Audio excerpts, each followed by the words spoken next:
welcome to Revive and Rise. I'm your host, Melodie Parrish, and I want to thank you so much for joining us today. We're wrapping up this month's topic of learning challenges and neurodivergence. And at this point in time, I think it's critical to talk about these things.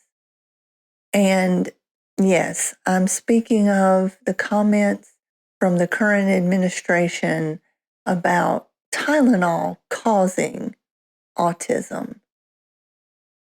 First of all, that's absolutely ridiculous. Science has proved that that is not true. There's no tie to those things. But,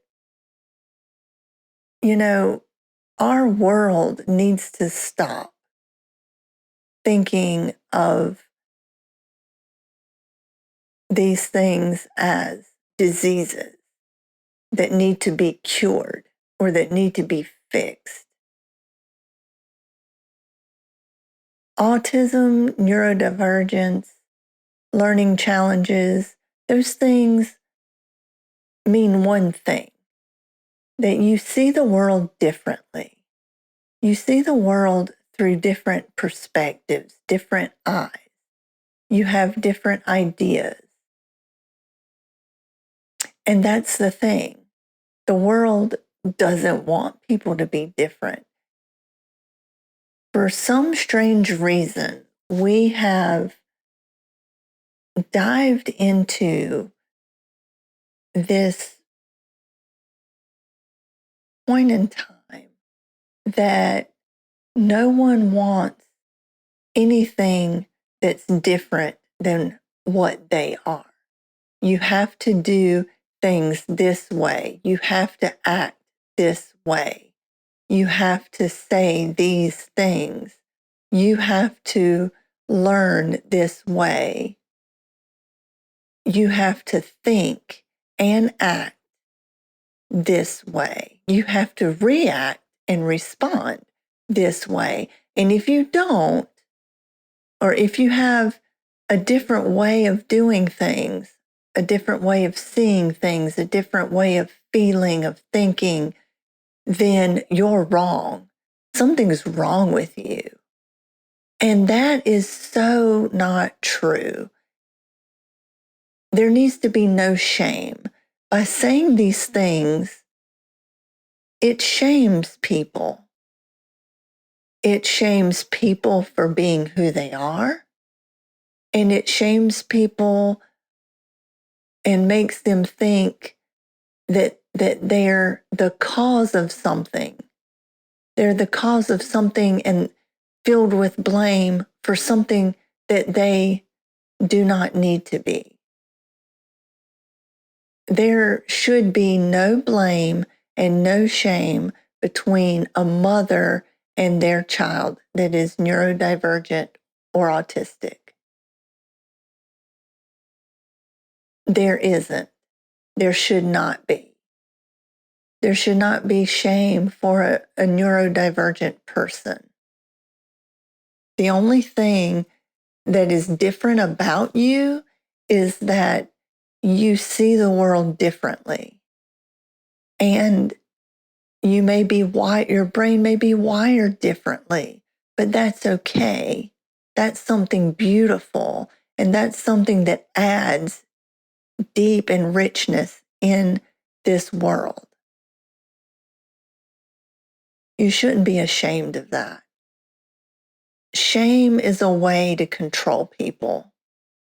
Bringing shame to someone, bringing guilt to someone, that's a way of control. And that's a way of manipulation. I want you to do something, so therefore I'm going to put you into this shame category where you're ashamed of yourself or things that you've done or decisions you've made. And I'm going to tell you what to do and how to do it. And you'll be so ashamed that you will. That's the concept. And it's just ridiculous. And by putting this shame and this guilt on people, you're going to be put in a box. You're going to be held down. You're going to think that you can't do things.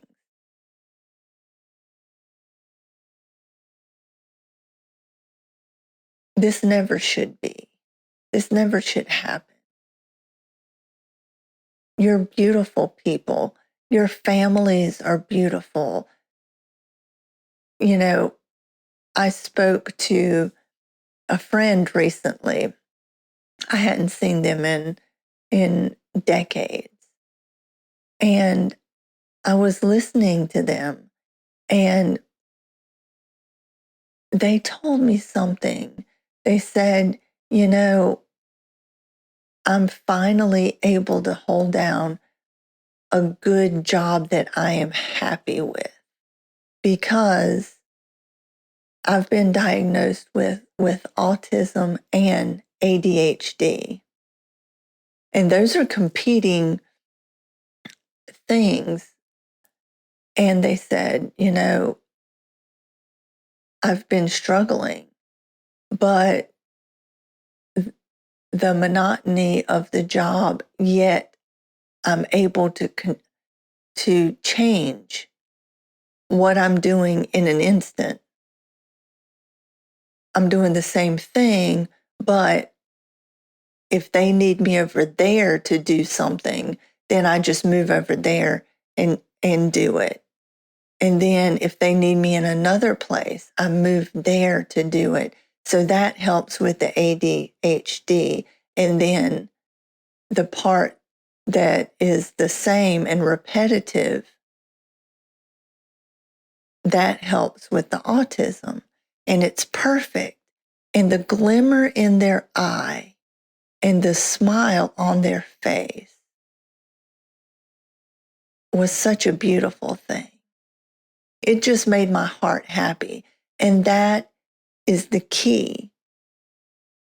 When you have a learning challenge, when you have some form of neurodivergence, when you have autism, those things just require adaptation.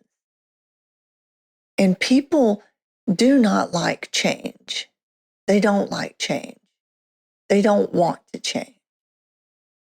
And the fact that someone may need an adaptation scares people. And they immediately think, well, if you don't do things the way we've always done it, then there's something wrong with you. But that's so not true. That's so not true because people that are neurodivergent, they have a different way of thinking about things. They can bring different perspectives, fresh ideas. You know, they're the ones that create beautiful art and wonderful music, and they're good in acting and theater, and they bring such a refreshing atmosphere to places. And it breaks my heart that this administration has said things that will make them feel that they're not okay, that there's something wrong with them. And I want to share my story because I've been filled with guilt and shame for decades.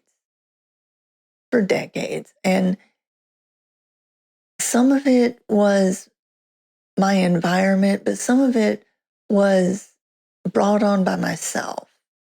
So I can speak from personal experience about what these comments and what these ideas that are being inflicted on people can do.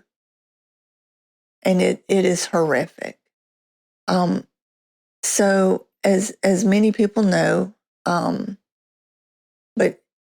but in case you're just tuning in,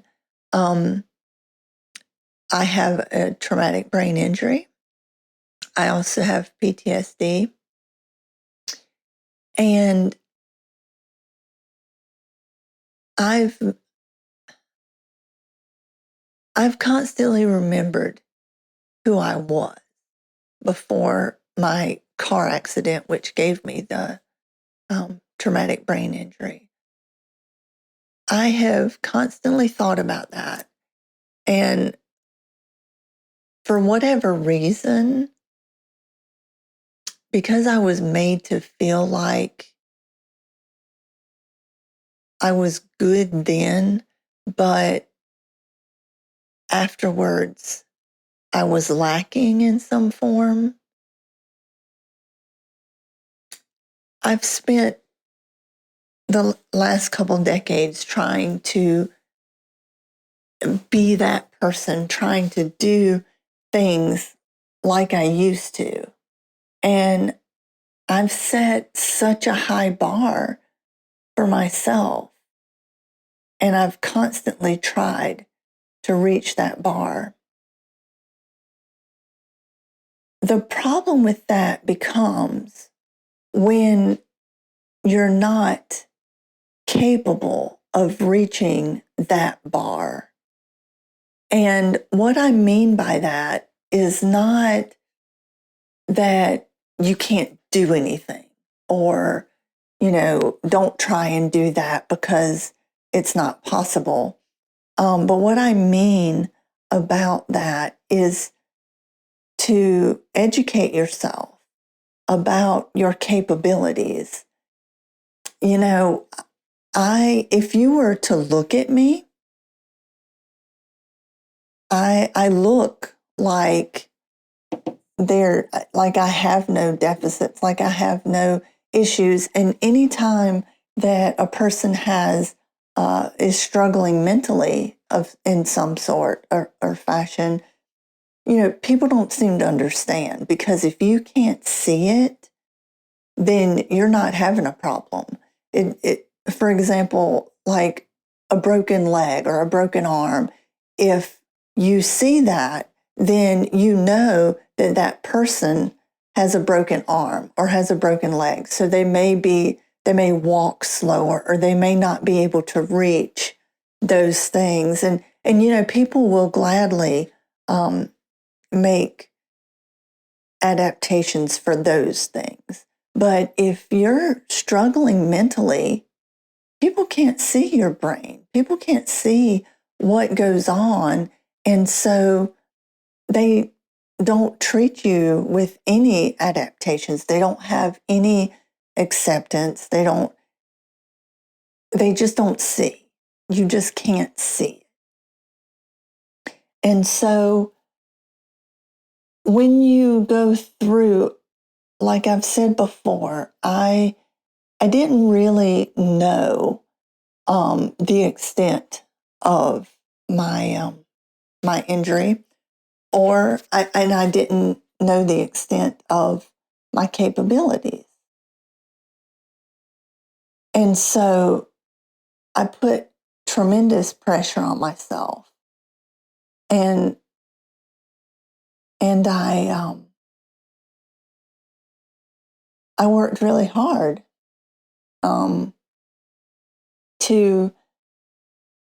to be the person that I remembered.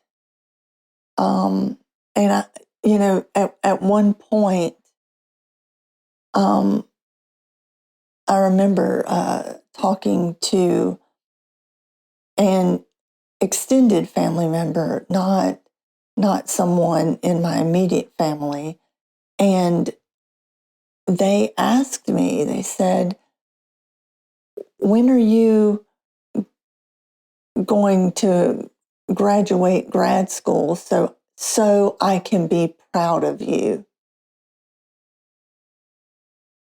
And that just hit me like a ton of bricks.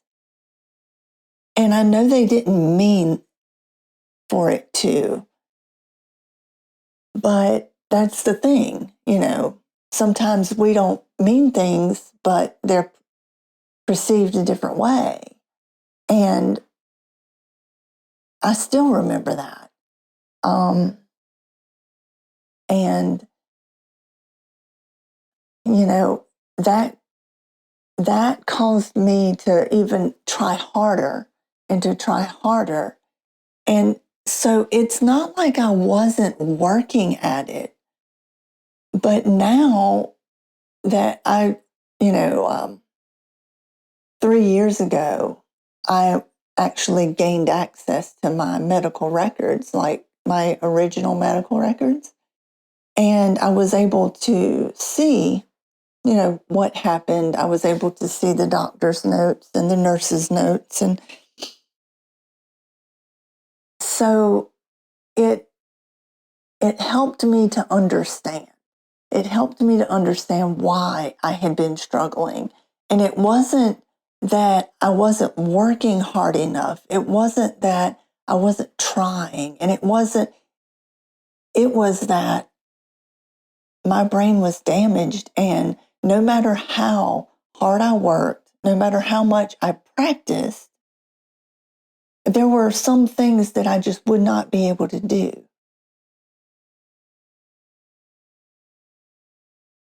And this was a big revelation for me because I had spent so much of the last couple decades not understanding why I couldn't do things, not understanding why things weren't happening. And the only answer I had in my mind was to try harder, to do more, to be more. And I had this idea in my head that I could get back to the way I once was. I had that idea, and I just thought about that, and I've thought about it a lot. Someone recently asked me, so I did ask some friends, if they could give me some questions that they would like for me to answer, about brain injury and those kinds of things. And I will be answering some of those questions at a later date. But one of my friends asked if my life would be different if I hadn't had the brain injury and if I thought about it. Yes. Yes and yes. And I do think about it a lot.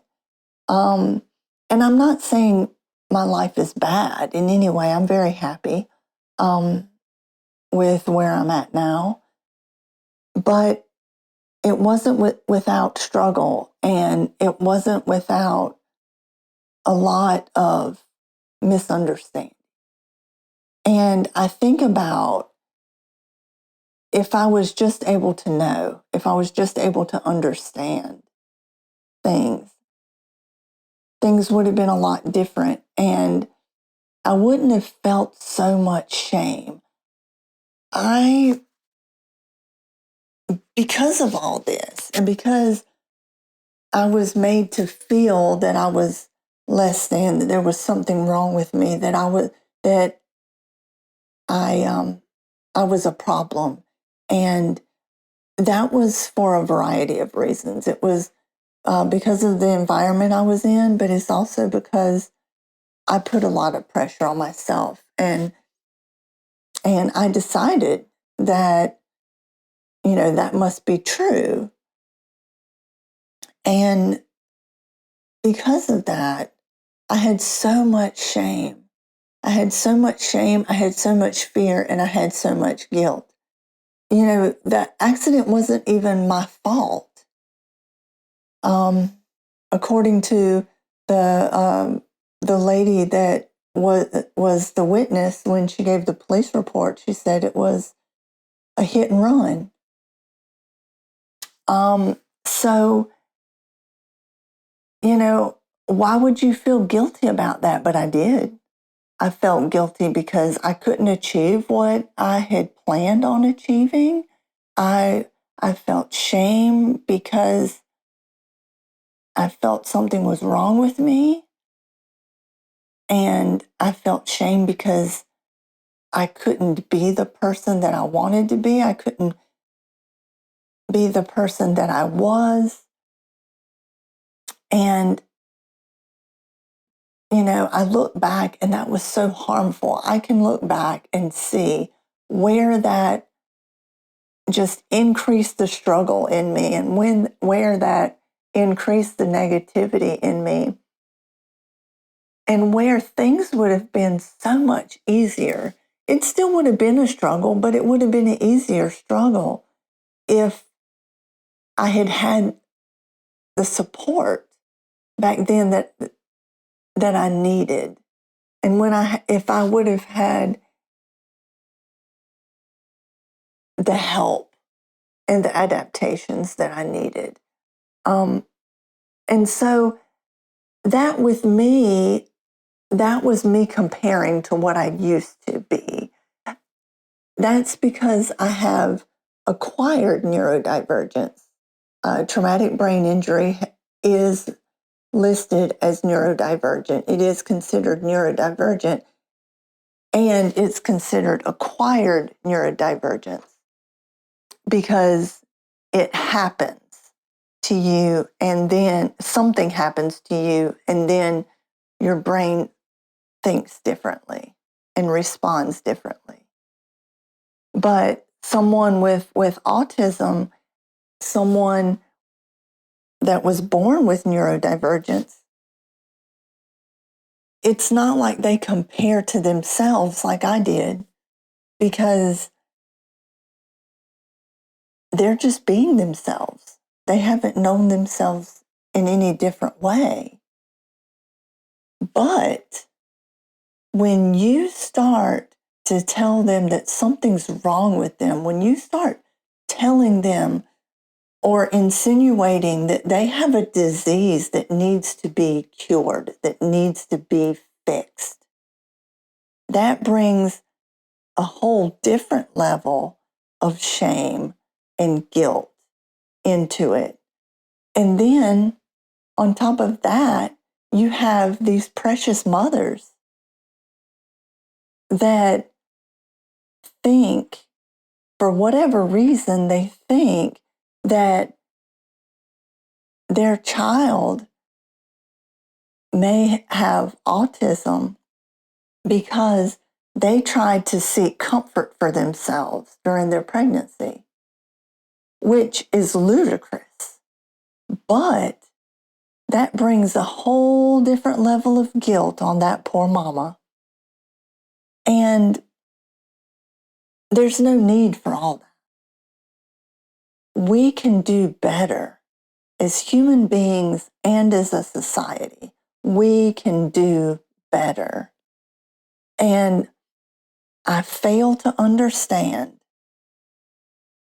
in this country, while at this moment we are talking and pointing at something that is beautiful and does not need to be changed at all, and yet we cannot talk about the shootings in the Colorado school. We cannot talk about the shootings at the Mormon church over the weekend. We cannot talk about the shootings that happened in North Carolina and so many other places that have not gotten the attention that they need. That is a problem that needs to be fixed. And yet Americans can't talk about that. We can't talk about that. We can't talk about other issues that need to be fixed. Homelessness. We can't talk about, ways to keep people from being homeless and affordable rent and affordable home situations, home buying. We can't talk about those kinds of things. We can't talk about jobs and being paid a fair living wage. We can't talk about those things, but yet we can talk about people, different people, anything that makes you different. We can talk about immigration. We can talk about people that have different shades of skin color. We can talk about people that have neurodivergence of some sort. And we can talk about those as if, or those things as if they need to be fixed. And we can heap the shame, heap the guilt, and heap the blame on those things, yet not take accountability for anything else that we could change, that we need to change. And I don't understand that. I don't understand at what point society in this country got to where it's like, if you don't agree with me, if you don't do things exactly like I do, if you don't look like me, if you don't act like me, then you're wrong. And then something needs to happen to you. You just need to be put in the corner, not even thought about. I just don't understand where that comes from or when that happened. And it bothers me to no end, because we're all different.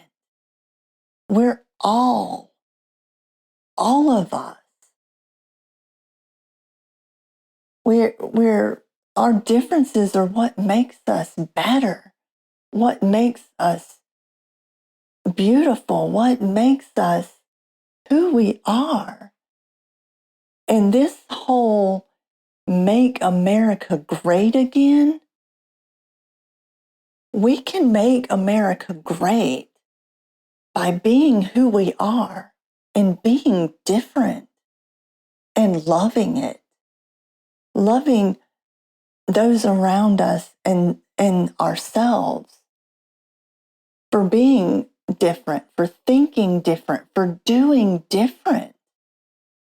Because when we bring different perspectives and we bring different ideas together, that's when we are the best. And I don't understand this whole blame game, and we have to fix these things and these individuals that don't need to be fixed, but we can't fix the problems that need to be fixed to make us a better society, to make people able to live better. Food prices, gas prices. We don't talk about that. We don't talk about that anymore. Yet we're going to talk about people that are different than us. We're going to talk about ideas that are different.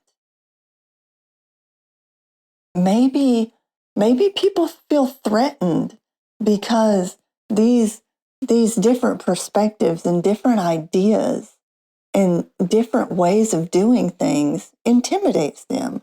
Maybe people feel threatened because they're not as creative and they're not as thoughtful and they're not as beautiful. Maybe those people feel threatened because they can't perform as well and they're scared. Maybe the people that point out all of these differences in us and all of the things in us that they don't like and they say that need to be fixed, maybe that's because they're just boring and ordinary. And they know it. And they're scared. And they don't like that they're boring and ordinary. I think that neurodivergent people are amazing. They're so exciting. And I love talking to people that have some type of neurodivergence because it's fun. I am so comfortable around anyone with mental illness or with neurodivergence or just anybody that's different because I'm different. And, I can walk into a mental hospital. I can walk into a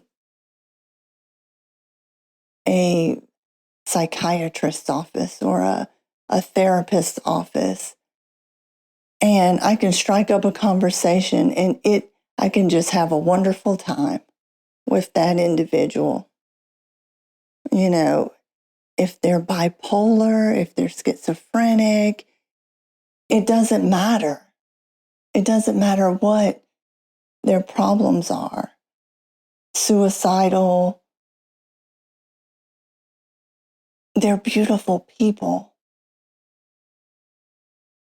And they're just struggling. They're just struggling. People that are different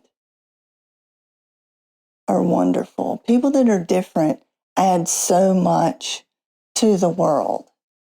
And it breaks my heart to think that people may go through life now being ashamed and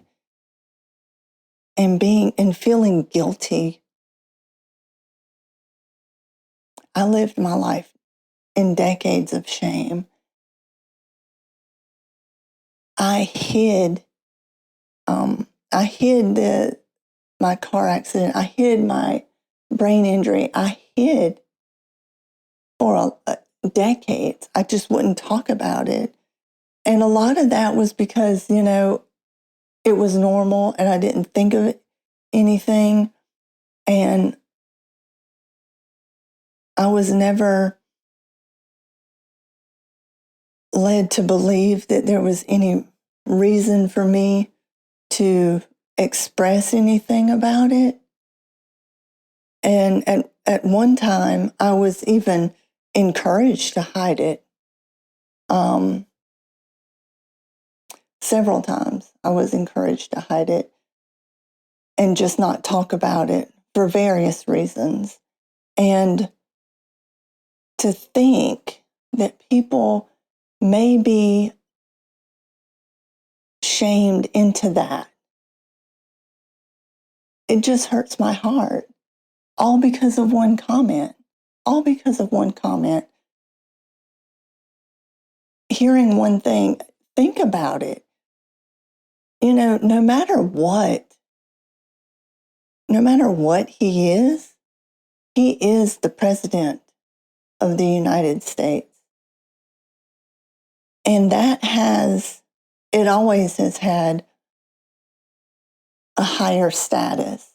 And if you are sitting there and you hear someone with such a high status saying or, insinuating that there's a problem with you that needs to be cured or needs to be fixed, that can be detrimental. That can be detrimental to your life and take you down a dark path.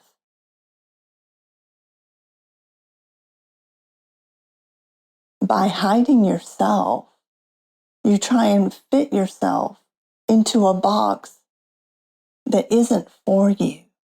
It isn't for you because it's too constrictive. And you are too big and beautiful, and you have too many wonderful characteristics to fit in such a small box. And that's the thing. That's how people control you too. Because if I can try and make you feel like you have to fit in that box, then you're never going to aspire to do anything else. You're always going to think that you're less than who you are. So you're not going to dare to be different. You're not going to dare to lead. You're not going to dare to take a step forward. You're just going to go with the flow because you're trying to blend in. And that's exactly what I did for a long time.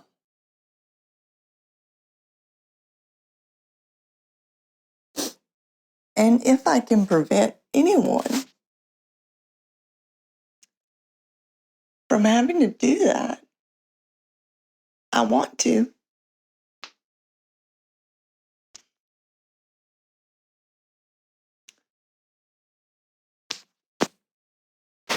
So I just want to end this segment. It's not like I have any high status. I'm just a regular person that would be on the street. I would be somebody that you'd probably walk past in the grocery store or, driving down the street, walk by the sidewalk. I'm not a celebrity. I'm not anything like that. But I am a human being. And I want all of our listeners to know that if you are different, it's okay. If you are different, you are beautiful. If you are different, you are amazing. And if you are different, you have so much to offer, so much more to offer. So I want you to know that you're loved, your parents love you, your friends love you, everyone that meets you loves you. If you're struggling with a mental illness of some sort, you are perfect just the way.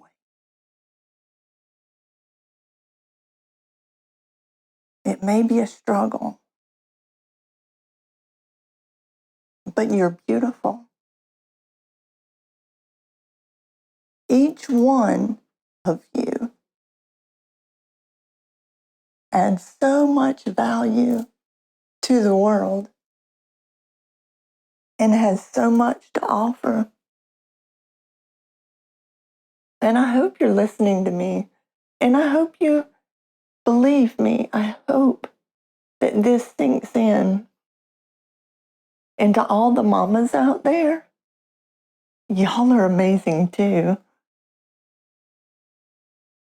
Because you love your children. You love your family. And you work at it every day.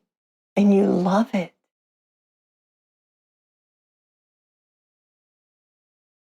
So I want to thank you so much for listening today. I want to thank you for letting me share my story. And I want to remind you, if you're struggling with whatever it may be, you do not have to suffer alone.